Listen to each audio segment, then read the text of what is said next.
cantar, você canta. Parece que a minha internet não está muito estável, ou é o meu computador. Meus computadores estão indo para reforma esses dias aí. Um já foi, aí depois eu vou mandar esse aqui, porque eu uso muito, né?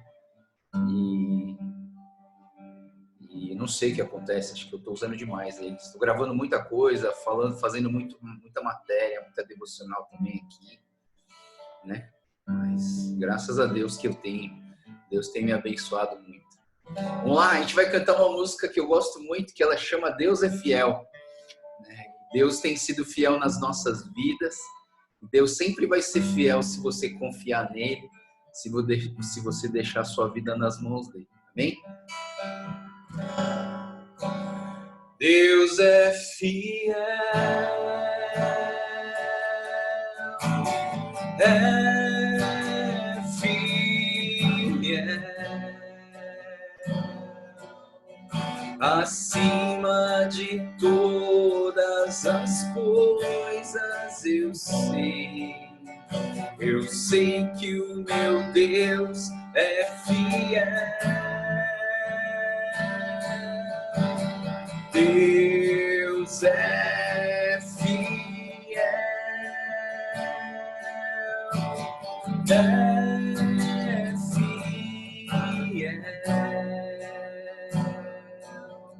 acima de todas as coisas eu sei que o meu Deus é fiel.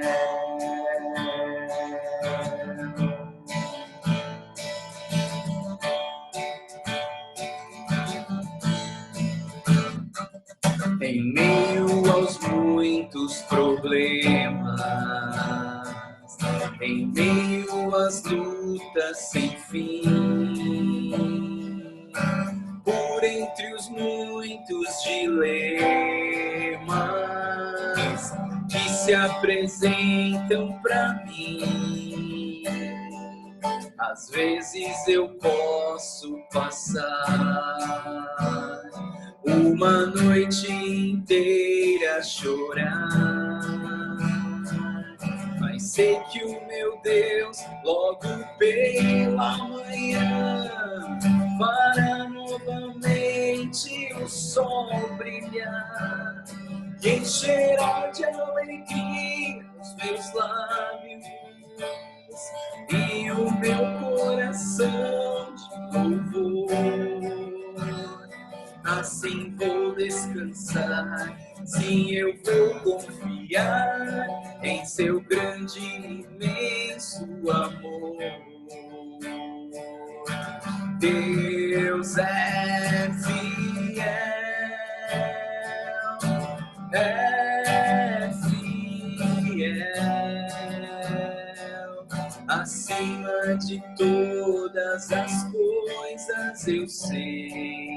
eu sei que o meu Deus é fiel. Deus é fiel, é fiel, acima de todas as coisas eu sei que o meu Deus é fiel. Acima de todas as coisas eu sei que o meu Deus é fiel. Acima das circunstâncias eu sei que o meu Deus é fiel. Acima da quarentena eu sei que o meu Deus é fiel. Senhor Deus, muito obrigado pela tua fidelidade, muito obrigado pelo teu amor, pelas nossas vidas. Nós queremos te agradecer, porque o Senhor é um Deus vivo, porque o Senhor não é um Deus que está lá morto naquela cruz, mas o Senhor é o Deus que ressuscitou da morte. O Senhor é o Deus que nos dá vida. O Senhor é o Deus que nos dá vitória. Senhor, apesar de todas as circunstâncias, nos ensina a confiar em Ti. Nos ensina a depositar as nossas vidas nas Tuas mãos. E Pai, eu entendo que a mesma palavra para confiar, ela está ligada com a palavra descansar. E essa música fala assim, nós queremos descansar em Ti. Ensina-nos a descansar em Teus braços. Ensina-nos a descansar apesar das dificuldades, apesar das calamidades, apesar da doença, apesar das mortes, apesar da solidão, apesar do isolamento. Pai, nós queremos aprender a descansar em Teus braços. Nós queremos olhar para a Tua palavra e ser moldados e ser lapidados, Pai, pela Tua palavra. A Tua palavra que é comparada a uma espada, a uma faca de 2 gumes, que penetra no nosso interior, que separa juntas e medulas, pensamentos e intenções.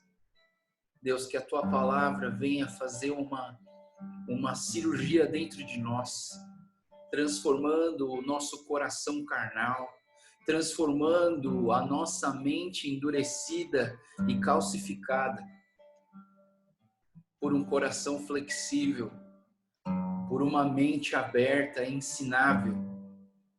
Ensina-nos com a Tua palavra, Deus, fala no nosso coração, renova mais uma vez a nossa comunhão contigo nessa manhã. Renova mais uma vez, Pai, a nossa aliança com o Senhor nessa manhã. Queremos entregar a Ti as nossas vidas e o nosso coração, sabendo que o Senhor é a nossa esperança, o Senhor é o nosso amanhã.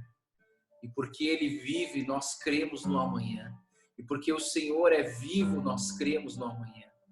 Obrigado, Deus, pela Tua presença no meio de nós. Abençoa cada casa, abençoa cada pessoa participando dessa devocional. Abençoa, Senhor, o seu lar, a sua família, os seus parentes próximos, Pai. Que através dessa busca, Pai, haja uma paz que excede todo entendimento em nossos lares, em nosso coração, na nossa ansiedade, medo e desespero. Apazigua, Senhor, tudo isso. Faz-nos descansar em Teus braços. Queremos ser que nem aquele bebê deitado nos braços da mamãe, que descansa, que dorme, que confia. Colocamos as nossas vidas nas Tuas mãos e oramos. Tudo isso em nome do Senhor Jesus. Amém.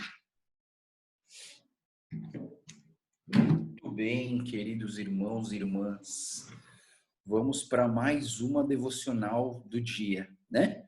Hoje nós vamos trabalhar aqui 2 Crônicas, capítulo 16, 17 e 18. Né? E a gente vai ver aqui o finalzinho do reinado de Asa e o início do reinado de Josafá.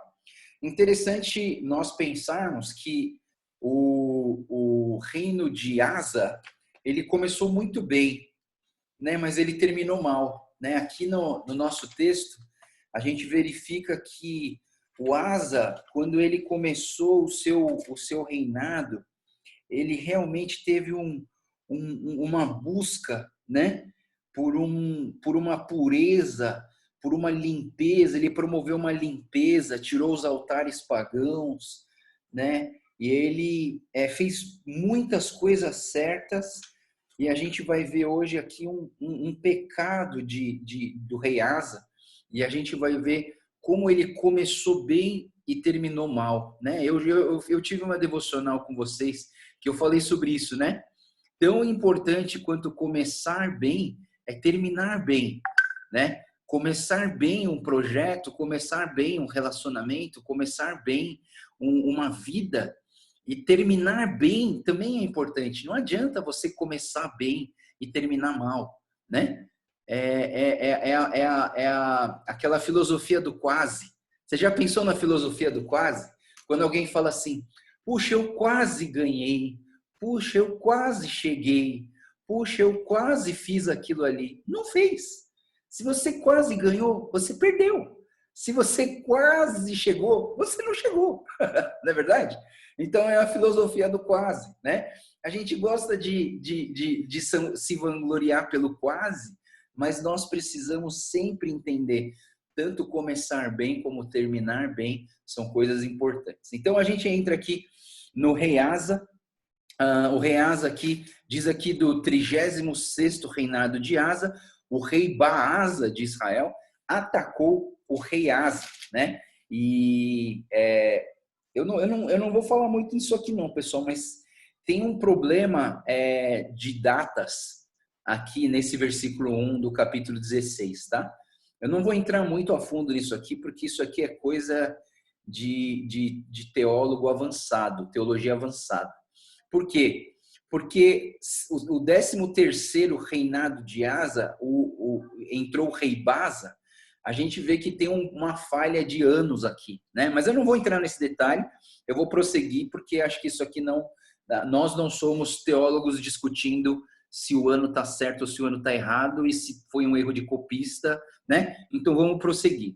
A gente vê aqui que a gente tem o rei Asa, né, construindo uma fortaleza em Ramá e fechando, o rei Baasa, aliás, Baasa de Israel, ele está construindo uma fortaleza em Ramá e fechando a fronteira entre Israel e Judá. Então ele está criando um tipo de uma muralha que separa Israel de Judá, impedindo que Asa, né, avance, saia ou entre. Por quê?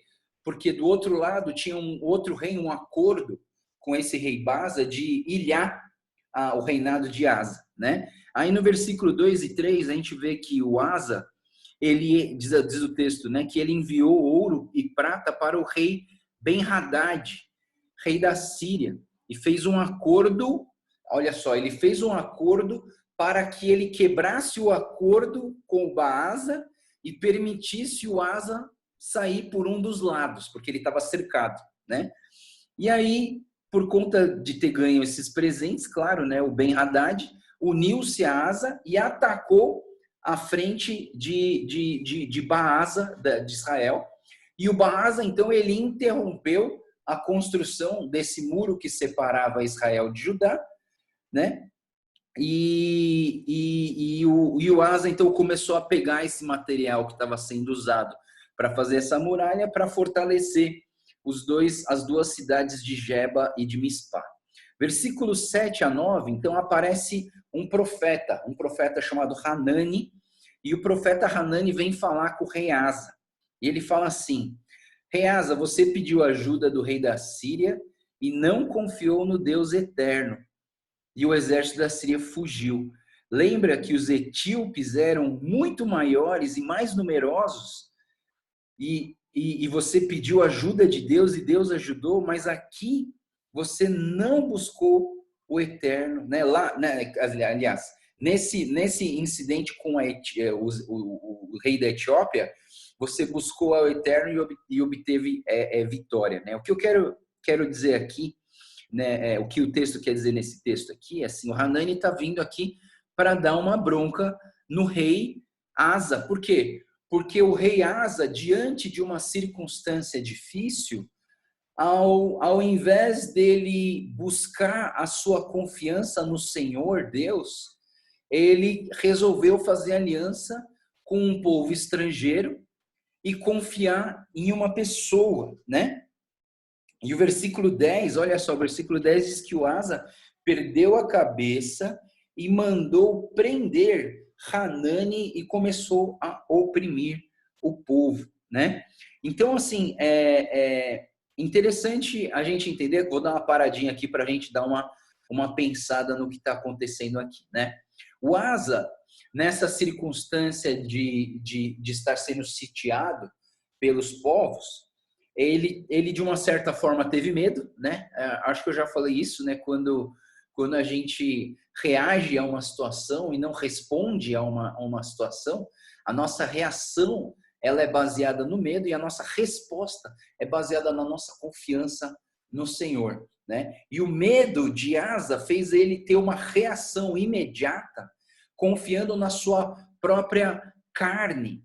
E aí ele então resolve confiar em homens. Então ele pede ajuda para Ben-Hadad. Mais uma vez, pessoal, não era errado fazer aliança com outros povos. Não era errado fazer aliança com os outros povos.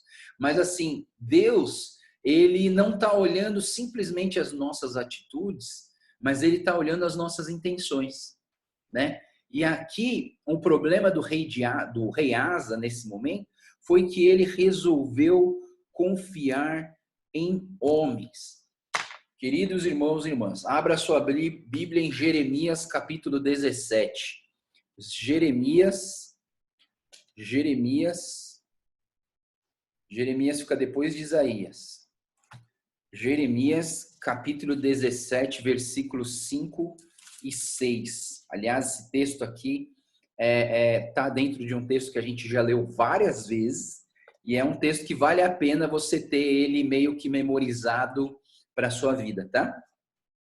Jeremias, capítulo 17, versículos 5 e 6, ele vai dizer o seguinte: assim diz o Senhor, maldito é o homem que confia nos homens, que faz da sua humanidade mortal a sua força, mas cujo coração se afasta do Senhor.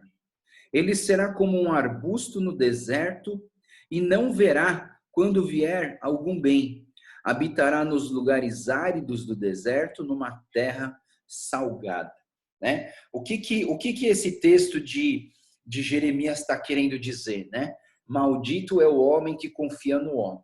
É perigoso, meus irmãos, a má interpretação desse texto, tá? Porque a humanidade ela é muito levada àquela filosofia do 880, não é verdade? Muitos de nós somos 880, ou nós amamos ou nós odiamos, né? E aí eu entendo que nós precisamos ler esse texto de Jeremias com uma certa cautela e com uma certa com os olhos bem interpretativos, não já chegar a ler e falar assim, tá bom, então eu não vou confiar mais em ninguém, não confio mais na minha mãe, não confio mais no meu cônjuge, não confio mais nos meus filhos, não confio em ninguém. Não, vamos interpretar um pouquinho esse texto aqui de Jeremias, né? Então Jeremias, nesse texto ele fala, maldito é o homem que confia no homem, que faz da humanidade mortal a sua força cujo coração se afasta do Senhor. Então, o que está acontecendo aqui com o rei Asa é exatamente isso. O rei Asa, ele está deixando de confiar em Deus. E o próprio profeta Hanani, ele está lembrando, pessoal, a gente acabou de ler nos capítulos anteriores, 14 e 15, a gente viu que na hora, teve um momento do reinado de Asa, que 1 milhão de soldados etíopes vieram contra o rei Asa, que só tinha 580 mil soldados, metade quase da frota do exército dos etíopes.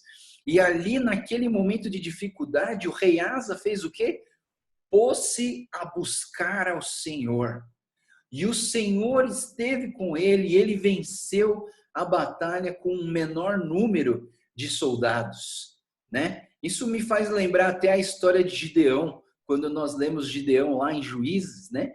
Gideão, ele tem um exército enorme e Deus fala assim, tem muita gente. Se você levar tudo isso de gente, você vai conseguir fazer, você vai conseguir ganhar. Diminui aí. Daí ele fez um negócio lá de quem bebesse água que nem cachorro, não sei o que, aí separou as pessoas, ficaram 300 homens, de 10 mil ficou 300, e aí Deus, agora sim, agora eu gostei, né? Agora eu gostei, agora que você tá fraco, eu vou mostrar o meu poder através da sua fraqueza. Não é interessante, pessoal? Nós somos tão fraquinhos, nós somos tão incapazes, nós não temos força, nós não temos conhecimento suficiente, falta tanta coisa para a gente fazer as coisas direito, né? Mas Deus quer usar a nossa incapacidade, a nossa fraqueza, para que o poder dele se aperfeiçoe em nós. É como diz no trecho daí do espinho na carne de Paulo, porque a tua graça me basta e o teu poder se aperfeiçoa na minha fraqueza, né? Então, assim, o grande problema nesse momento da vida de Asa é que o Asa, eu vou falar uma frase bonita agora, hein? Uma frase bonita. Ele teve a ilusão da autossuficiência humana. Olha que bonito. O pastor é chique, hein? Ele teve uma ilusão na autossuficiência humana, né? Assim, muitas vezes nós humanos, nós temos essa tendência de achar que nós somos autossuficientes para resolver todas as coisas da nossa vida. E muitas vezes nós deixamos Deus na gaveta porque nós achamos que nós somos capazes. E eu vou dizer uma coisa para todos nós da cultura nipônica. A cultura nipônica nos faz fortalecer o lado da autossuficiência. A cultura nipônica cria pessoas autossuficientes. Eu não preciso de ninguém. E é por isso que quando as pessoas chegam no final da terceira idade e falam assim, não quero dar trabalho. Né? Por que não quer dar trabalho? Porque acha que é autossuficiente, porque não quer ajuda das pessoas. E nós precisamos ter um pouco de cuidado. Isso, claro, pessoal, não quero generalizar que todos têm isso, né? Eu quero dizer o seguinte, existe uma tendência grande para a humanidade se apoiar na ilusão da autossuficiência humana e confiar no homem, mesmo que seja confiar em si mesmo, ou confiar em alguém, né? A gente confia em alguém na nossa própria vida e esquece que essa pessoa, ela é falha, ela é humana, ela é imperfeita, né? E quantas pessoas eu já vi desistir da vida cristã porque o pastor delas falhou em alguma coisa. Eu vi um menino, eu conversei com um menino há pouco tempo, um menino falou assim, eu desisti de andar na vida cristã. Eu falei, por quê? Porque eu estava na fila do almoço e o pastor estava servindo frango e quando eu fui pegar o frango, ele só me deu um pedaço, não me deu dois, porque falou que eu estava gordinho. E aí o menino falou assim, por causa disso eu não quero mais andar na igreja, não quero mais buscar Jesus. Você entende? A gente coloca confiança no ser humano e a gente achando que o ser humano, confiando no ser humano como se o ser humano fosse um Deus. É por isso que eu sempre falo para vocês, não considere, não idolatre pessoas, não idolatre o pastor, não idolatre aquele líder famoso, não idolatre aquele pastor que prega bem, não idolatre aquela pessoa que fala bem, né? Confie no Senhor Deus. Volta para Jeremias comigo, Jeremias 17. Olha só o que fala, é a solução do problema, né? No versículo 7, versículo 8. Ele diz assim, mas bendito é o homem cuja confiança está no Senhor, cuja confiança nele está. Ele será como uma árvore plantada junto às águas, que se estende as suas raízes para o ribeiro. Ela não temerá quando chegar o calor, porque as suas folhas estão sempre verdes. Não ficará ansiosa no ano da seca e nem deixará de dar fruto. Olha que interessante, né? Ai, ai. Tá todo mundo me ouvindo bem? Tá bem? Tá. Tá dando umas oscilações aqui na minha internet, eu acho, né? Mas então, vamos lá. Então, assim, olha só, o que o rei Asa deveria ter feito. Ele deveria ter feito exatamente o que o profeta Jeremias está falando. Bendito é o homem que confia no Senhor, que confia em Deus, né? O bendito é o homem que a sua confiança está no Senhor, né? Queridos, eu não estou falando para vocês não confiarem mais nas pessoas. Você precisa das pessoas. Nós precisamos uns dos outros, né? Mas assim, não confie nas pessoas da mesma maneira que você confia em Deus. Porque nós sabemos que Deus é perfeito. E você precisa colocar na sua mente, no seu coração, de que toda a humanidade é falha, imperfeita e pecaminosa. Por mais, assim, bonito e perfeito você acha que a pessoa é, entenda desde já, toda a humanidade é falha. Toda a humanidade. Então, assim, o grande erro aqui, na intenção, eu digo até para vocês, na intenção do Asa, foi essa. Ele quis fazer uma aliança com o rei Ben-Hadad, que era um rei forte, e ele fez uma aliança, e outro erro que ele fez aqui também, que ele pegou os tesouros do templo para fazer uma aliança pecaminosa com alguém que ia ser uma força para ele, né? Então, assim, a gente está observando aqui um erro do rei Asa. E aqui a gente vê que precisou de um profeta, Hanani, para que o rei Asa pudesse enxergar o seu pecado. E eu queria dizer para vocês, meus irmãos, que muitas vezes Deus usa pessoas para que nós possamos enxergar os nossos erros e os nossos pecados. Quantas vezes, pessoal, eu vou dizer inúmeras vezes que eu, ouvindo uma pregação, no meio da pregação começava a chorar, porque eu tinha percebido o meu erro, eu tinha percebido o meu pecado, eu tinha reconhecido que me faltou fé, eu tinha reconhecido que eu tinha desviado do caminho do Senhor, eu tinha reconhecido que eu não estava andando em santidade.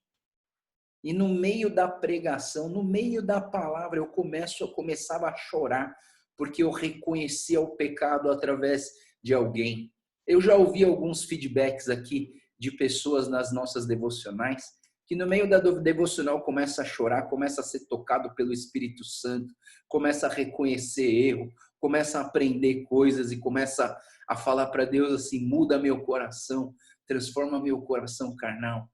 Né? Esses profetas aqui do Velho Testamento, e a gente já vai ver daqui a pouco um outro profeta, Micaías, que eles precisavam ser muito corajosos para falar essas coisas, né? Porque eles corriam risco de vida.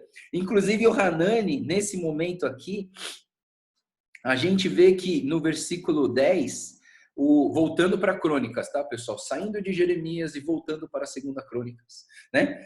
Quando a gente vê em 2 Crônicas, versículo 10, no capítulo 16, o Asa, ele perdeu a cabeça e mandou prender o profeta. Ele mandou prender o profeta. Assim, você falou um negócio que eu não gostei, vou te prender. Né? Imagina se todo mundo que falasse uma coisa que você não gosta, você mandasse prender. ia ficar todo mundo preso, né? Mas assim, aí ele mandou prender, e eu vejo que esse pecado do rei Asa trouxe um estrago no resto da sua vida. Ele poderia ter voltado ao Senhor. Ele poderia ter se arrependido e voltado ao Senhor, mas ele não se arrependeu. Deixa eu colocar mais um versículo para você guardar na sua vida, porque eu vejo aqui que o rei Asa, ele manifestou um pecado capital aqui, que a gente chama de orgulho, né? Ele foi orgulhoso. Se ele viu, se o profeta mostrou para ele o pecado, se o rei Asa viu que ele estava pecando, o que ele deveria fazer?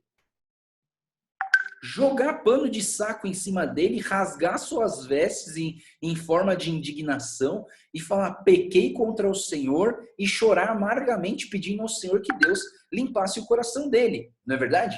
Mas o que ele fez? Mandou prender o profeta, né? E esse pecado, esse orgulho trouxe destruição na vida dele. Então você que está anotando aí, abra a sua Bíblia ou anote aí Provérbios 16, 18. Provérbios 16, 18.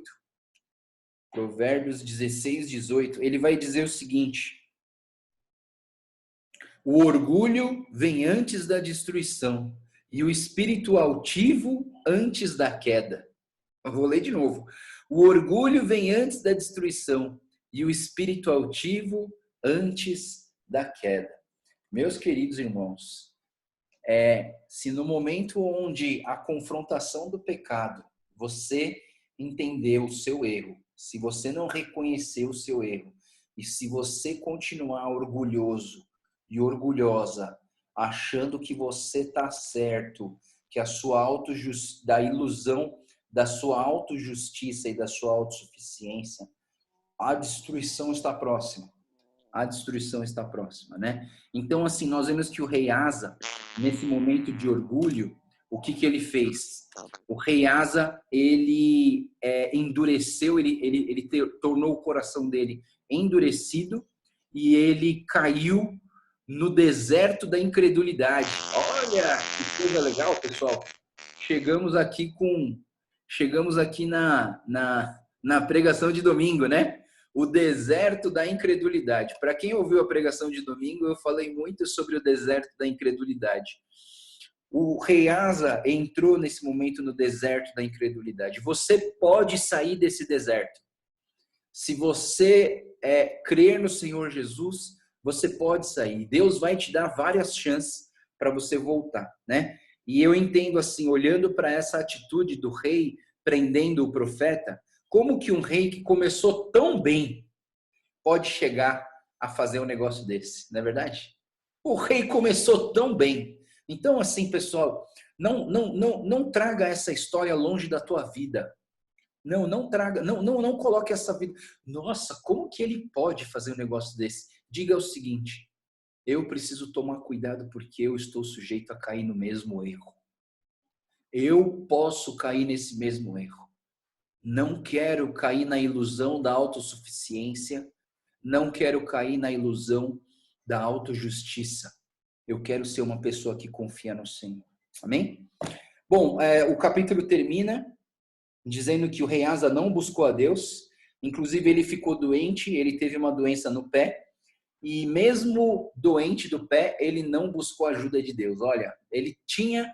essa doença no pé foi uma oportunidade que Deus deu para Asa se voltar para Deus. Era um problema que Deus colocou na vida do Asa, para o Asa perceber que ele precisava buscar Deus. Era aquele chute com o dedinho descalço que você dá na ponta do pé da cama, sabe? E aí a gente grita, Deus! Né? Então eu entendo assim que Deus estava dando uma oportunidade para que o rei Asa voltasse a buscar a Deus, né? Era uma atitude, era uma atitude de Deus para fazer o Asa voltar, mas o Asa não voltou, infelizmente. Entramos no capítulo 17, e a gente começa aqui o reinado do rei Josafá, que é um dos meus preferidos, né? Josafá é um dos meus preferidos. O 17, então, começa dizendo que rei Josafá fortaleceu a defesa contra Israel, designou tropas para as cidades fortificadas de Judá.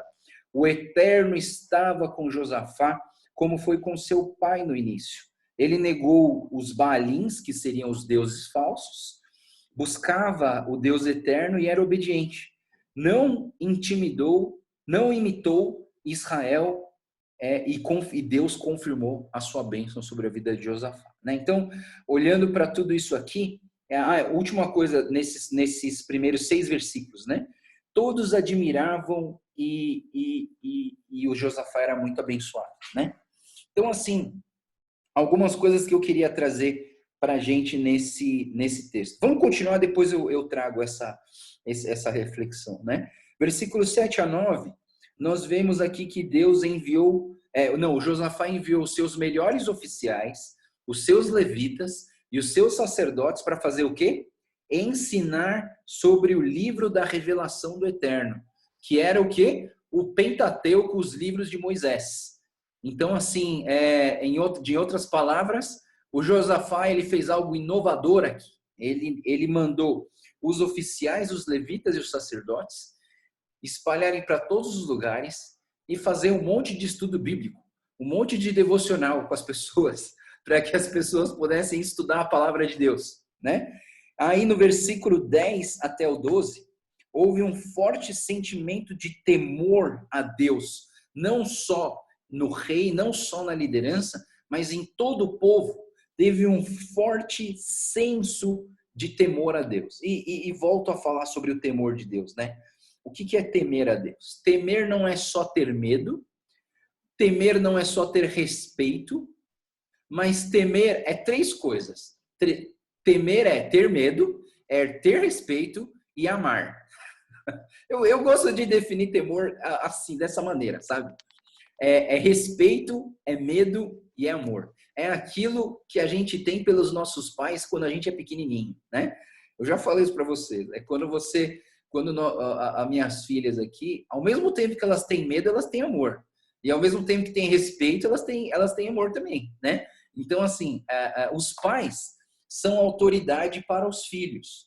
E quando a gente entende essa autoridade sobre as nossas vidas, então nós temos medo, porque, puxa, essa autoridade tem a capacidade de me castigar, tem a capacidade de acabar comigo.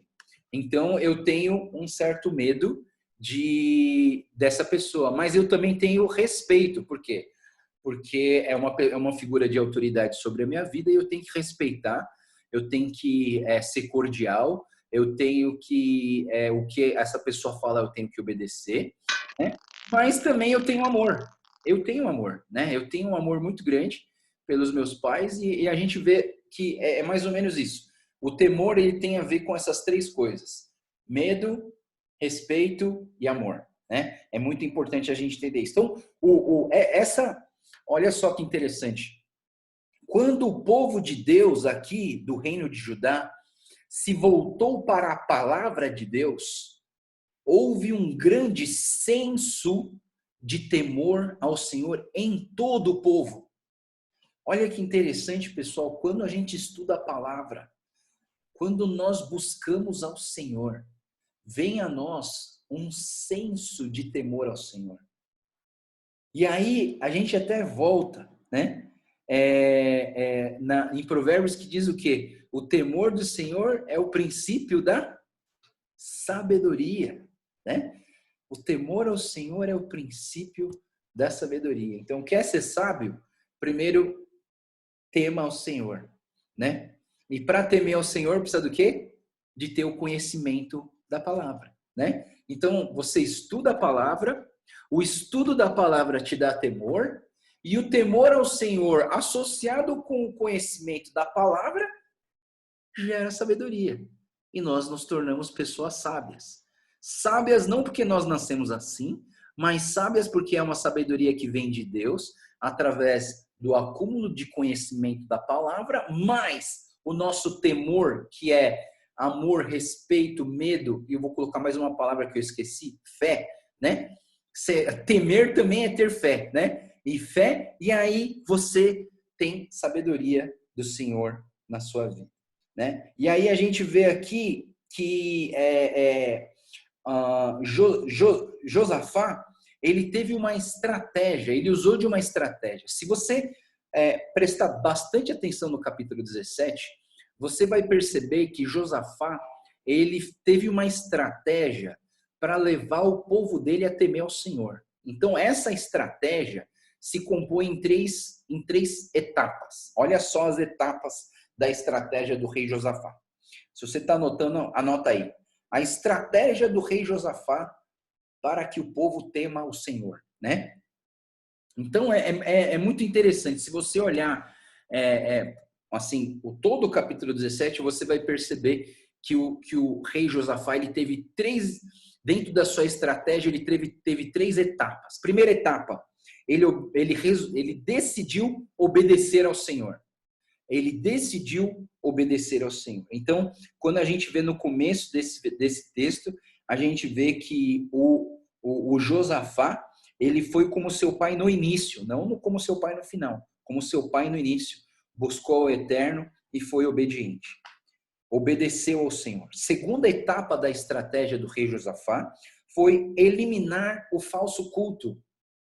Eliminar o falso culto, ou eliminar os falsos ídolos, né? Os falsos deuses.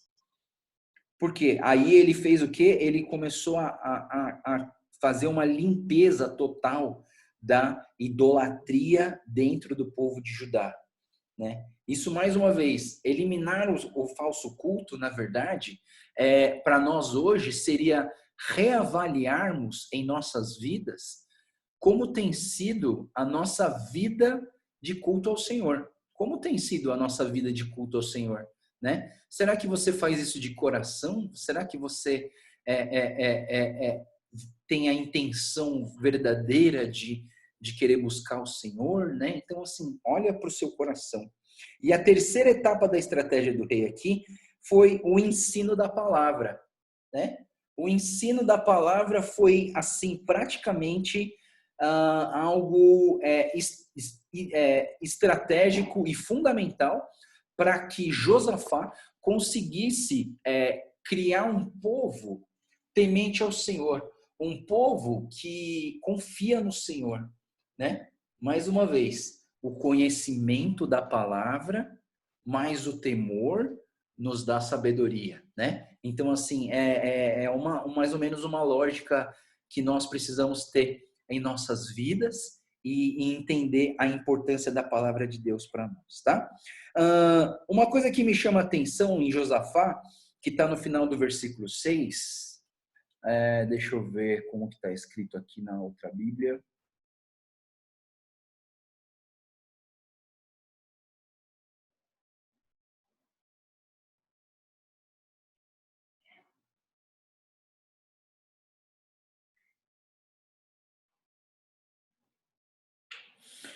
Na Bíblia, a mensagem que eu estava lendo, ele tem uma expressão aqui que todos o admiravam, né?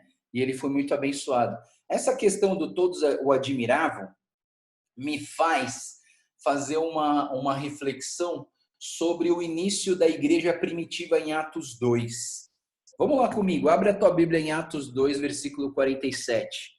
Atos, capítulo 2, versículo 47.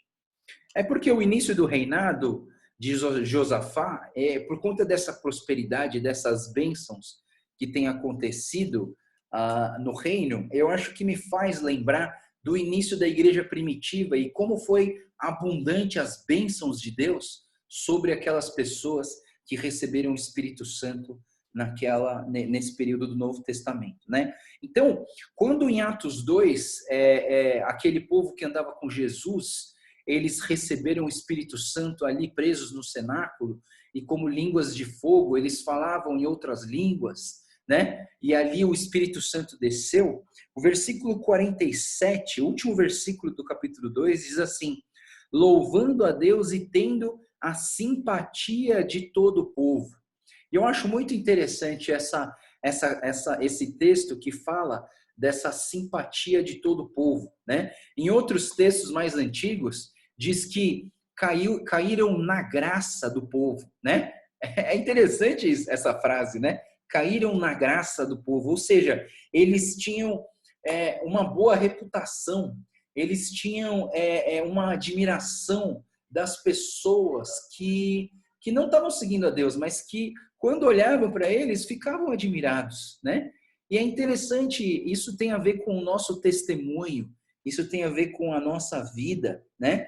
Tem a ver com os elogios que os cristãos recebem quando eles fazem aquilo que agrada aos olhos do Senhor, né? E quando Martinho Lutero, nesse momento aqui, de todos admiravam, né? O Martinho Lutero dizia 3 coisas importantes para a igreja ser elogiada, né? Se você está anotando aí, anota aí as 3 coisas que a igreja precisa para ser uma igreja elogiada, né? Aos arredor, né? 3 coisas. O Lutero fala sobre uma adoração comunitária.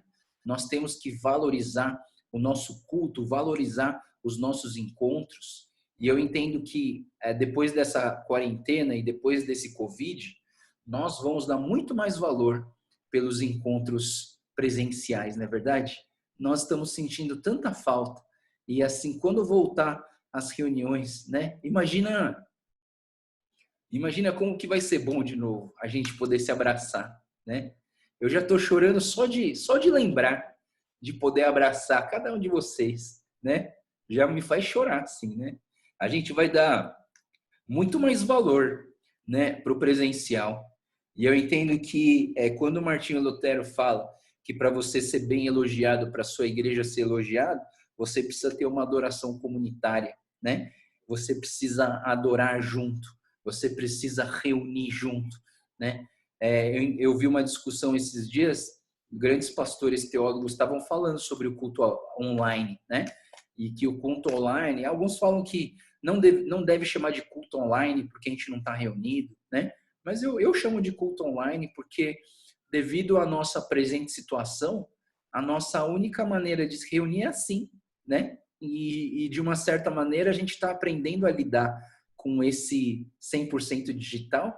E aqui na nossa devocional, a gente está aproveitando uma coisa que a gente não conseguiria fazer presencialmente, né? Como que a gente vai juntar gente? Pessoal, tem gente na Holanda ouvindo a nossa devocional. Tem gente na Inglaterra ouvindo nossa devocional. Como que a gente faria isso presencialmente? Né? Como que a gente faria isso, né? Chamando todo mundo para ir na Praça Guaraci, número 16.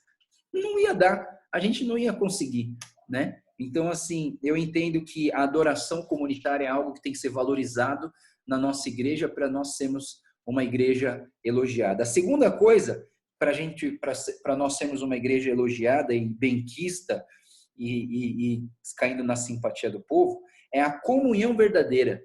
Nós temos que ter comunhão verdadeira. E a comunhão verdadeira não depende só do presencial, só do abraço, mas a comunhão verdadeira é aquilo que a gente estava fazendo na semana passada, de abençoar uns aos outros, né? De mandar mensagem para os nossos líderes da RINC, para elogiar alguém, mandar uma mensagem de elogio para alguém.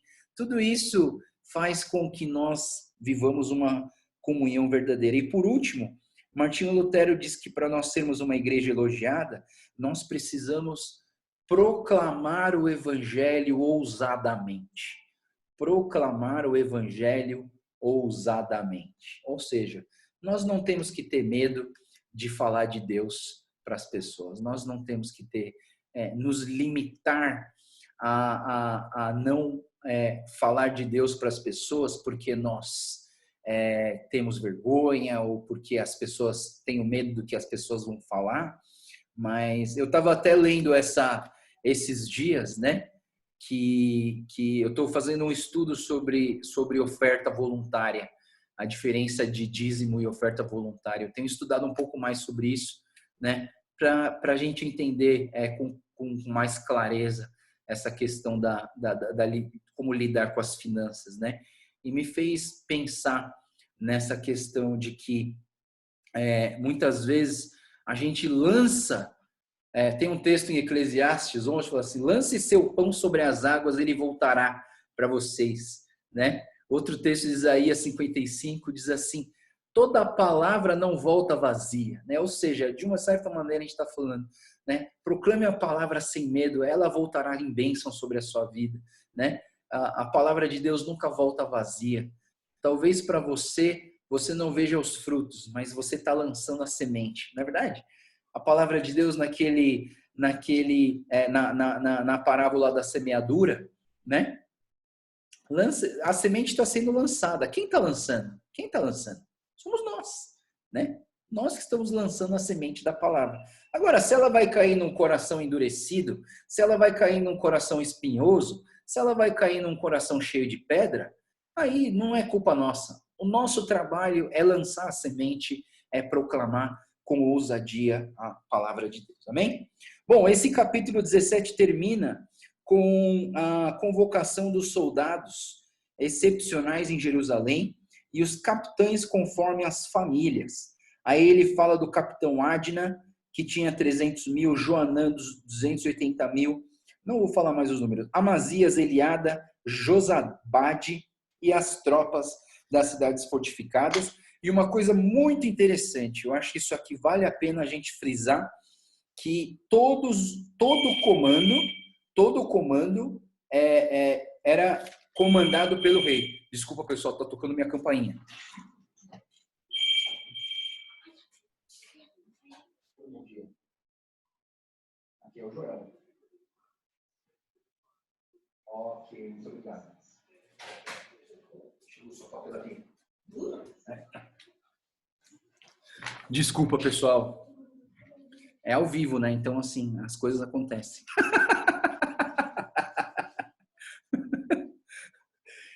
Vamos lá, então, né? Então, eu estava falando para vocês que todo esse comando era pessoalmente cuidado pelo comandante rei Josafá.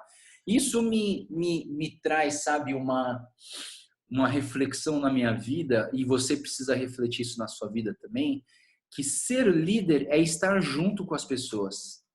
Sabe, eu vi muito líder na minha vida que só aparecia de domingo na hora do culto para pregar e depois desaparecia, sabe? E eu, assim, ficava meio indignado, assim, sabe?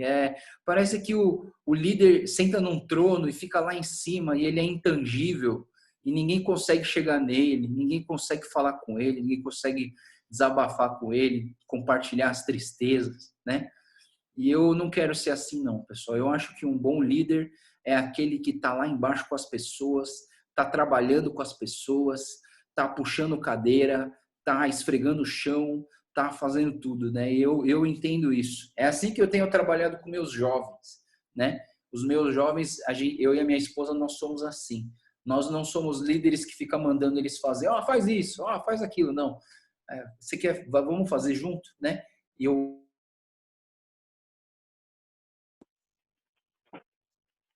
O gato tá pra conectar.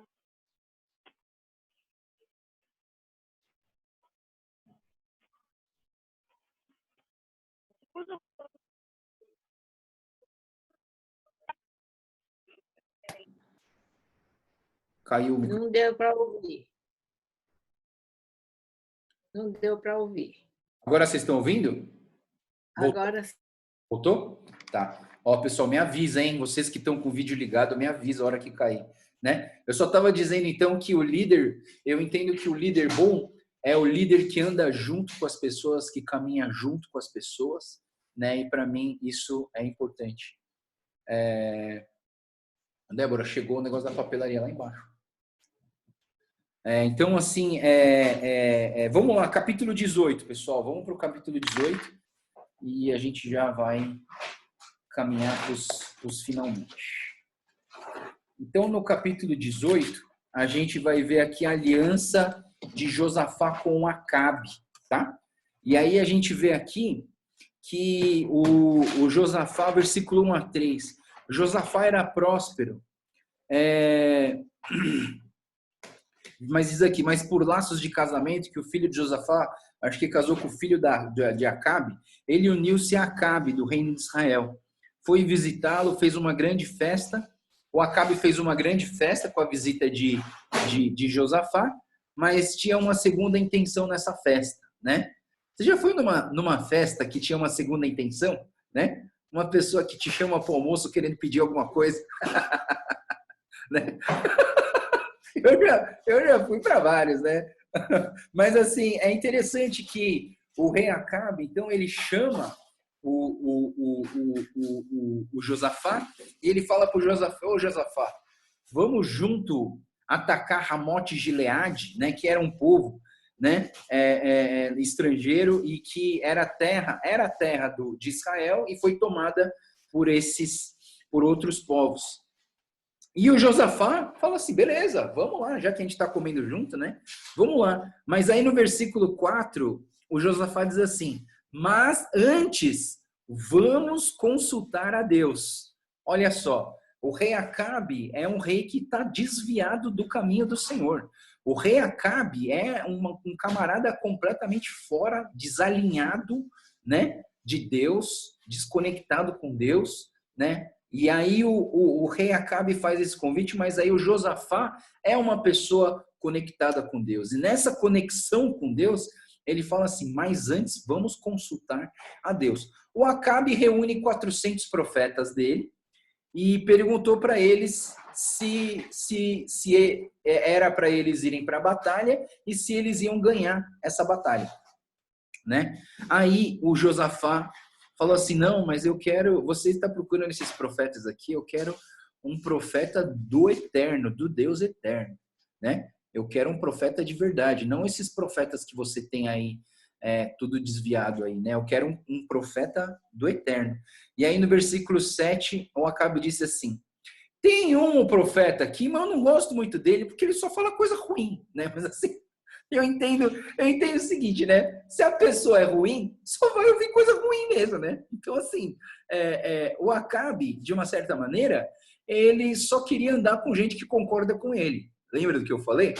A gente gosta de andar só com gente que concorda com a gente, né? Então, assim, o Acabe não gostava do Micaías.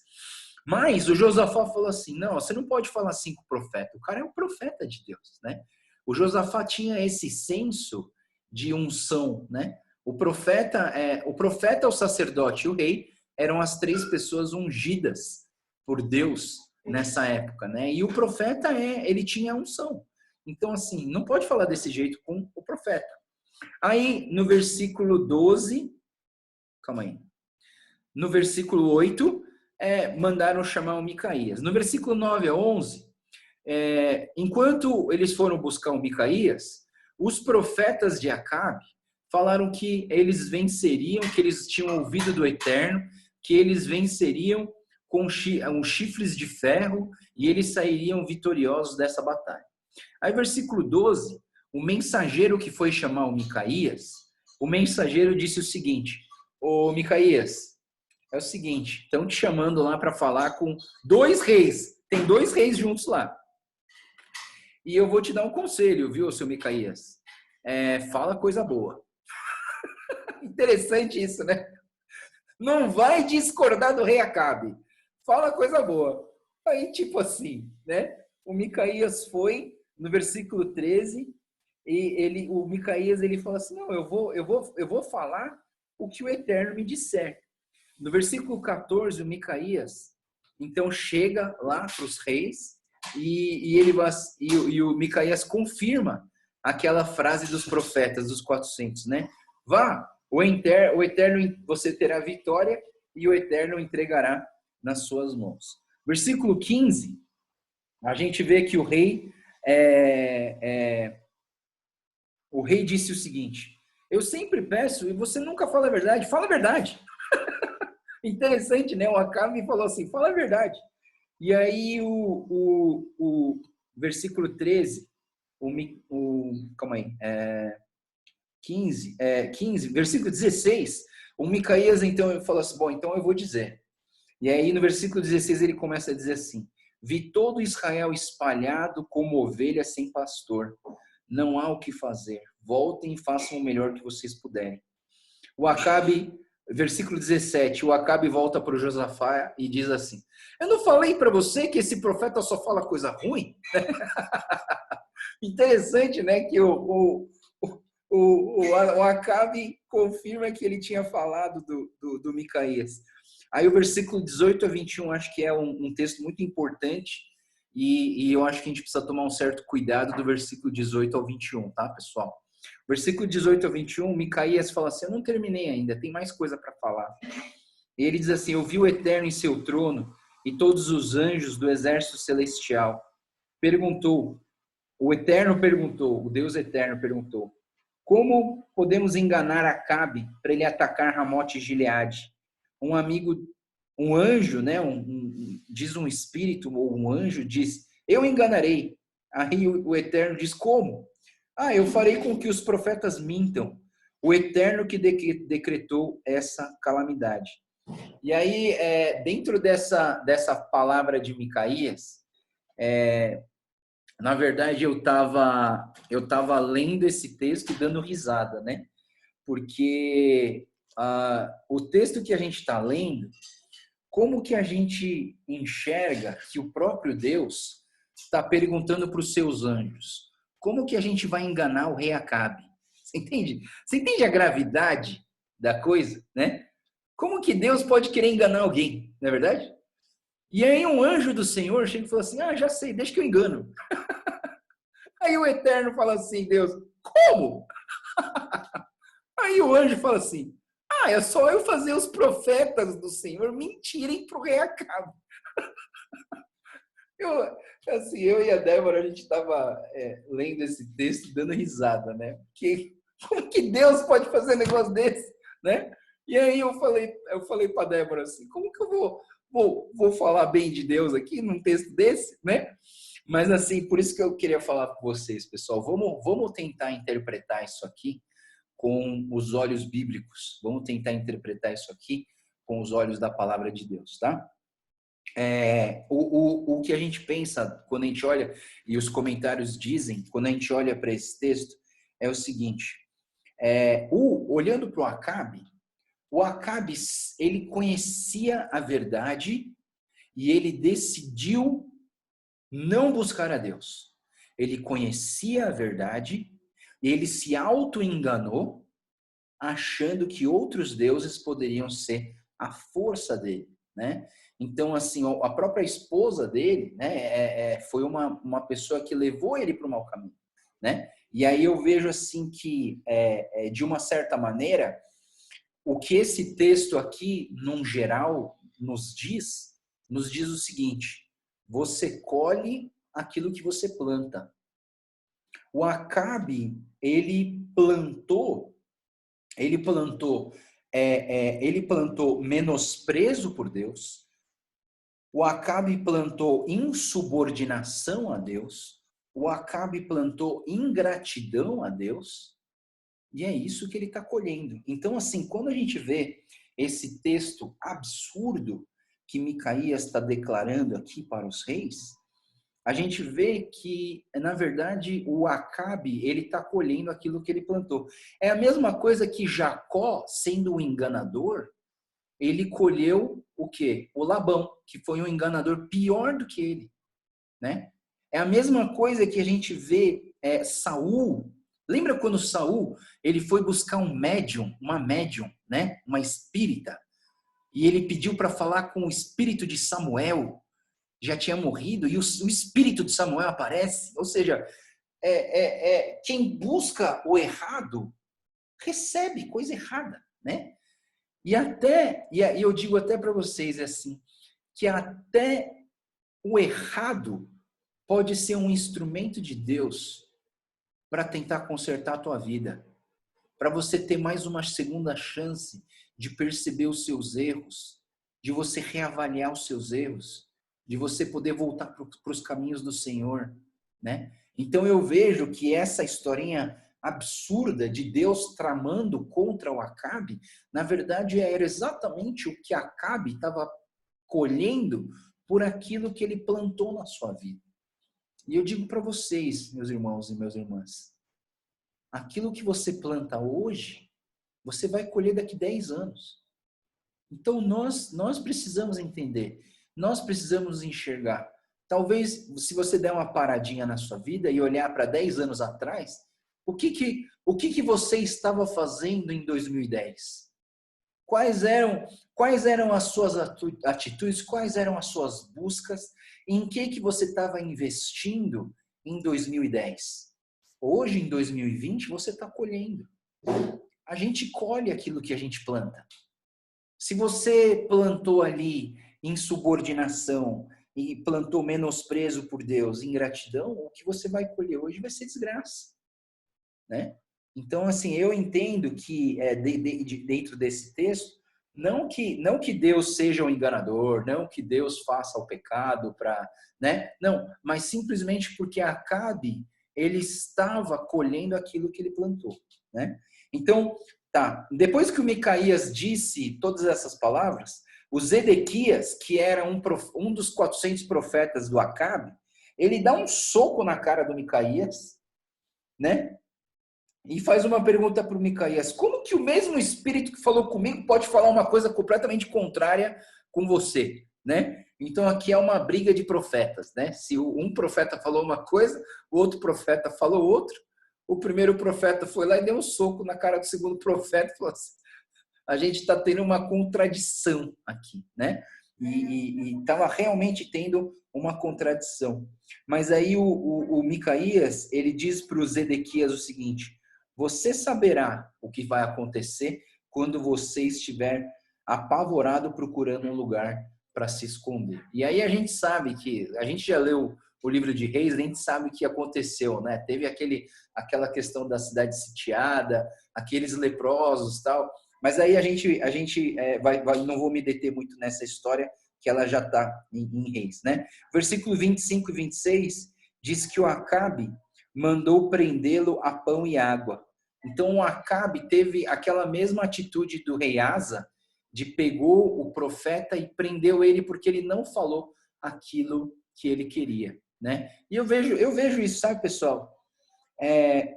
Quantas vezes a gente vê uma pessoa nos repreendendo dos nossos erros e a gente fala para essa pessoa assim, não gosto mais de você, não quero mais te ver, né? Só porque essa pessoa jogou uma verdade para nós. E quando essa pessoa joga uma verdade para nós, ao invés de nós quebrarmos o nosso orgulho, sermos humildes o suficiente para reconhecer o nosso erro, nos arrepender dos nossos erros, consertar os nossos erros, não. O que a gente faz? A gente prende essa pessoa na prisão do isolamento. E a gente não quer mais ver essa pessoa, a gente não quer mais falar com essa pessoa, porque essa pessoa falou uma verdade para mim e eu não quero aceitar, porque a minha autojustiça me diz que eu estou certo. A pessoa que está dentro da ilusão da autossuficiência e da autojustiça, ela é uma pessoa orgulhosa que não aceita correção. E aí, quando vem alguém corrigir, você manda prender. Ou de uma certa maneira, você se isola dessa pessoa e fala, não quero mais ouvir o que ela tem para mim, né? E eu já vi isso acontecer com pessoas que mudam de igreja, pessoal. Eu já vi gente mudar de igreja porque o pastor falou uma verdade e ele falou, não é assim não gostei do que você falou, vou procurar uma igreja que fala só coisa que me agrada, né?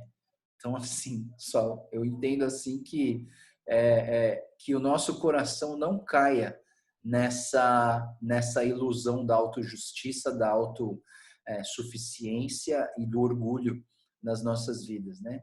De repente, a pessoa pode estar até errada, mas como é líder, a gente precisa ouvir, né? Ouvir o que a pessoa tem para falar para a gente e a gente tentar perceber os nossos erros.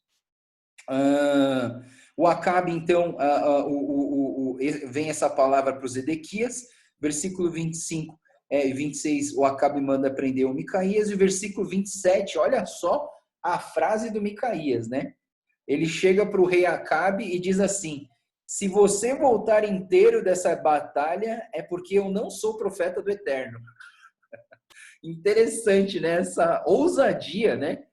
Se você não voltar morto em pedaços dessa batalha, então eu não sou profeta do Eterno.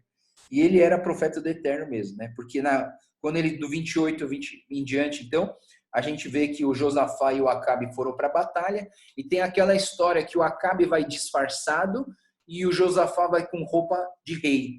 E aí o exército da Síria, versículo 30, ele tinha dado uma missão para os melhores soldados da Síria, de não lutar, o objetivo deles era assassinar o rei Acabe. Esse era o objetivo deles. Então esse pelotão do exército foi atrás do rei, quando viram o rei vestido com roupas reais, foram atrás, mas era o Josafá. E aí esse pelotão fala, não é o rei Acabe, deixa ele aí, porque a gente está procurando outro. E aí no meio dessa batalha, versículo 33, um soldado comum, olha só que interessante, né?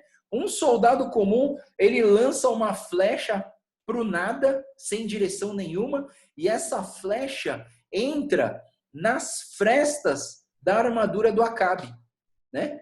Entra nas frestas da armadura do Acabe e atinge ele, o Acabe, assim, com um golpe mortal, praticamente um golpe mortal. E versículo 34 diz que a batalha foi intensa e o Acabe morreu escorado no seu carro, né? E é interessante que eu entendo que essa flecha aqui, aos olhos humanos, foi uma flecha do acaso, mas para Deus não há coincidência, não é verdade? Deus tinha um plano para aquela flecha, e aquela flecha caiu exatamente onde tinha que cair e acabou com o rei Acabe, né? Então, assim, eu entendo que nas nossas vidas, nós que confiamos em Deus, nós que temos um Deus eterno, soberano, conhecedor de todas as coisas, onipresente, onisciente, onipotente, ele não faz as coisas por acaso, né? Então, eu entendo que nós precisamos ter essa confiança nesse Deus, nós temos que ter essa confiança no Deus eterno. Não vamos fazer igual o rei Asa, que começou bem e terminou mal. Vamos continuar buscando ao Senhor. Vamos continuar confiando no Senhor e descansando nos braços do Deus eterno. Amém? Muito bem, pessoal. Alguém tem alguma dúvida? Alguém tem algo a acrescentar? Alguém tem algum comentário? Essa é a hora.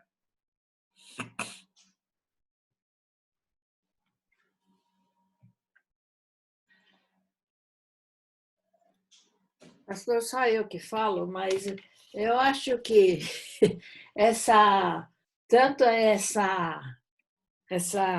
esse estudo que o senhor está dando e também o culto virtual, eu acho que nós estamos unidos espiritualmente. Amém.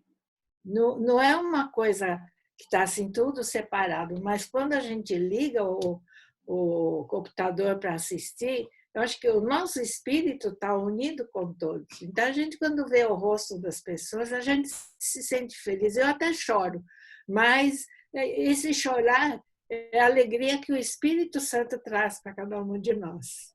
Verdade, Jaqueiko, verdade mesmo.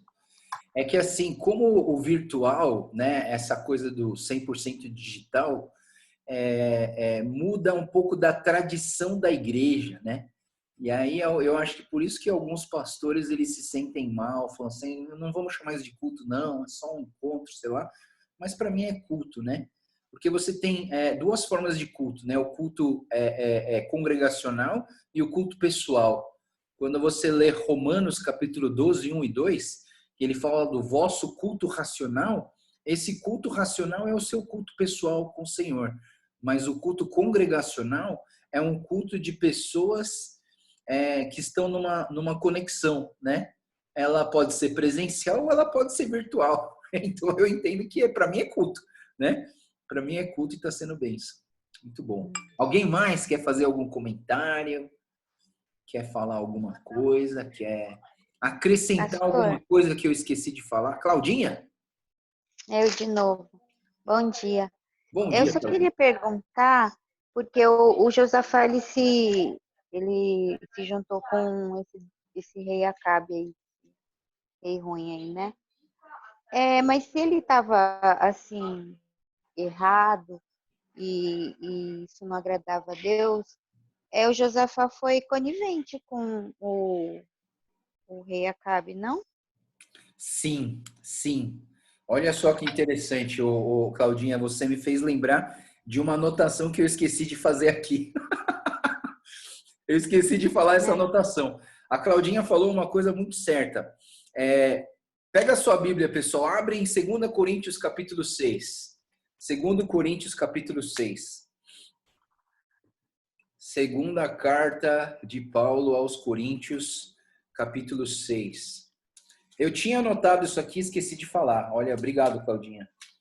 2 Coríntios, capítulo 6, no versículo 14 até o versículo 18.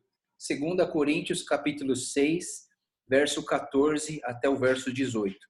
O texto, ele diz o seguinte. Estou no 1 Coríntios. Estava estranho.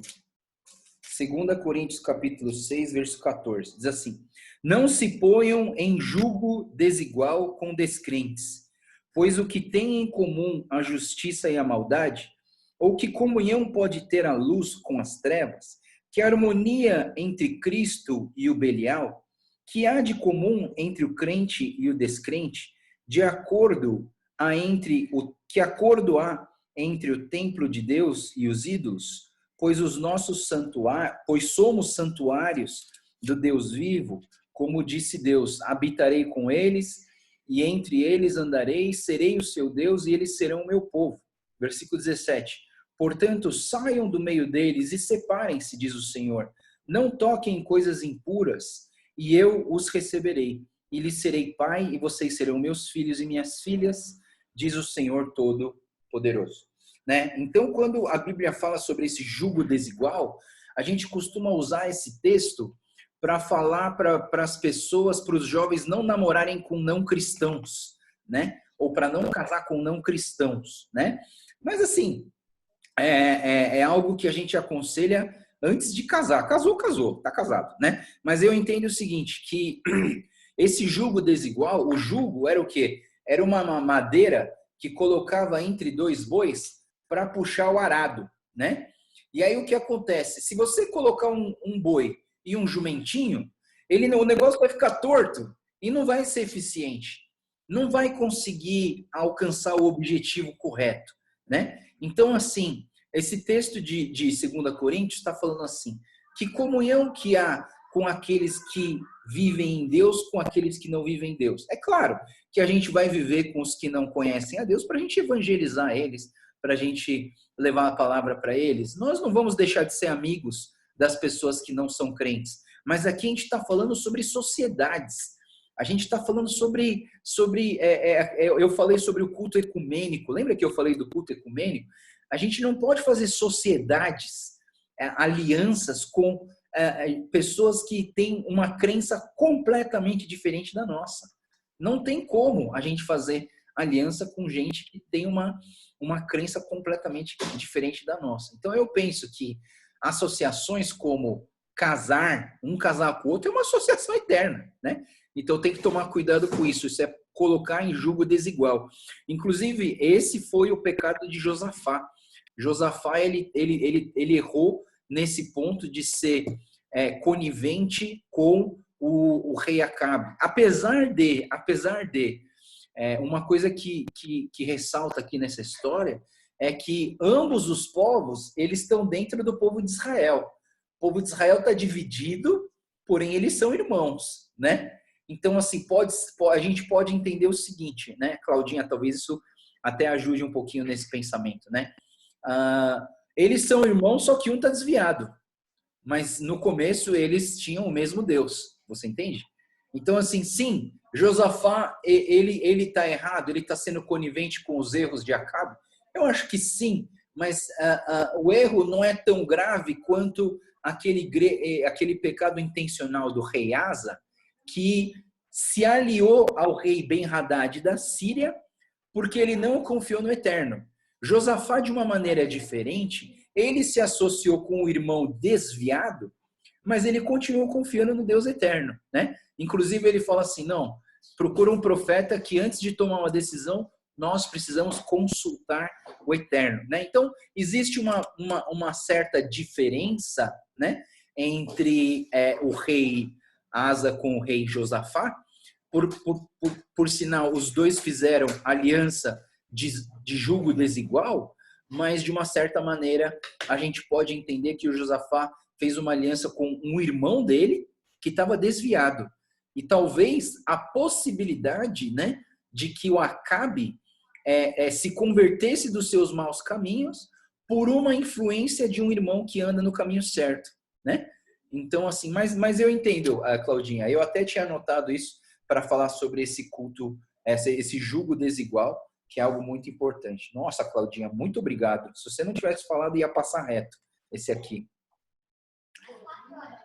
Muito bom. Mais alguém tem algum comentário, alguma pergunta?